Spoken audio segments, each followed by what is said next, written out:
everyone and welcome back to Ashley's Kitchen. So today we're going to be making sweet and sour chicken. We got extra amount here because my nephew's coming over and he loves to eat dinner. So we're using boneless, skinless, tongue twister, chicken thighs. And then I just got like a roasting pan. Any kind of large pan would work. You can also cut down the recipe if you want, if you don't want to make so much. My kids love this. I made it up. I just kind of threw a bunch of things together and then my kids enjoyed it a lot. So we're also going to be using apple cider vinegar, ketchup. Now it's not the most health-wise thing to make, but it's amazingly yummy. So we got ketchup, apple cider vinegar, extra virgin olive oil, garlic powder, brown sugar, pepper, and ginger. And this is the concoction that I've made, and it actually works. So we're going to do about equal parts of ketchup, apple cider vinegar, and, magic ingredients, soy sauce. So yes, this is big on salt and big on sugar, but let's just say it all cooks off like wine, right?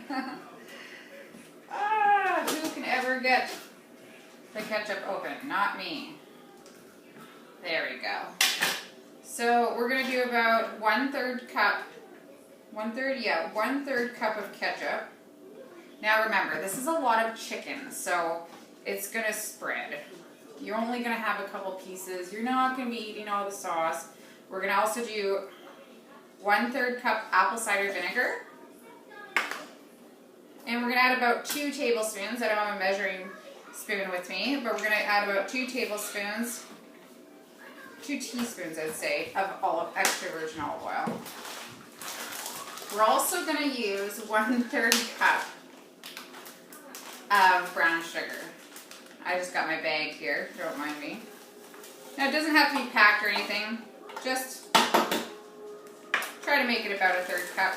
I like to use equal ingredients, that's how it seemed to work out. And 1/3 cup of soy sauce. I said again, this is going to cover a lot of chicken. So I'll just take a fork and stir all that together. You want everything to mix up really nice. Now you're not going to be able to taste like exactly what it's going to taste like until it's out of the oven, because the sugar is going to melt, it's going to caramelize, and that's when the goodness comes in. Yeah, so I actually made this when, we didn't have much in the house. We hadn't gone grocery shopping. We were about to go the next day and we didn't have much. So I kind of just threw everything together, and that's sometimes when you find the best recipes. So I'm going to do about, I'd say, a good 1.5 teaspoons of garlic powder, pepper to taste, and about the same 1.5 teaspoons of ginger. My kids think it kind of tastes like teriyaki. I guess it does, but this is a different way of making it. A much different way of making it. So we don't really need any fresh ingredients. So you can really find these things just in like your fridge or your cupboard. Just leftovers, right? People usually always have ketchup and soy sauce. The only thing is maybe you won't have any ginger, but that's something easy to pick up. And that is one of the good ingredients that make this dish what it is. Okay, so I'm going to taste it a little. That's about where the taste is I want to be. Okay, so now we're going to place the chicken in. And remember, I have people coming over for dinner, so I have 2 packs of boneless, skinless, that tongue twister again, chicken thighs. You don't need that many, and we can also cut down the recipe. You can use probably the same amount for 1 pack. It just make more sauce. And sauce is always good. So like I said in other recipes as well, I like to open up the chicken thighs because they're pretty tightly packaged in there, and that way everything gets absorbed into the chicken. So we're just going to open those all up and place them in the sauce.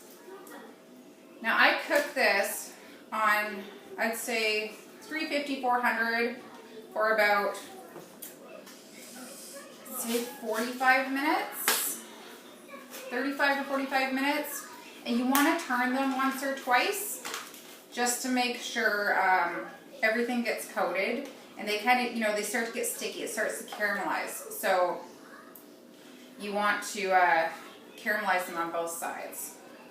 As well, what I like to do sometimes at the end, and I've shown you this with my chicken cacciatore, is there's lots of flavor in here. So if the sauce does get too thick, add some water. Add some water at the end of cooking time.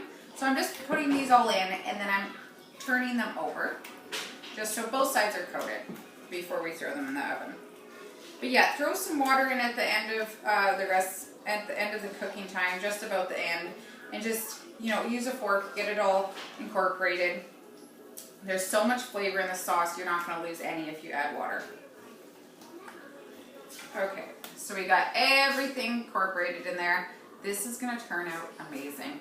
And you just serve this with some rice and maybe some broccoli on the side, and it's a great dish.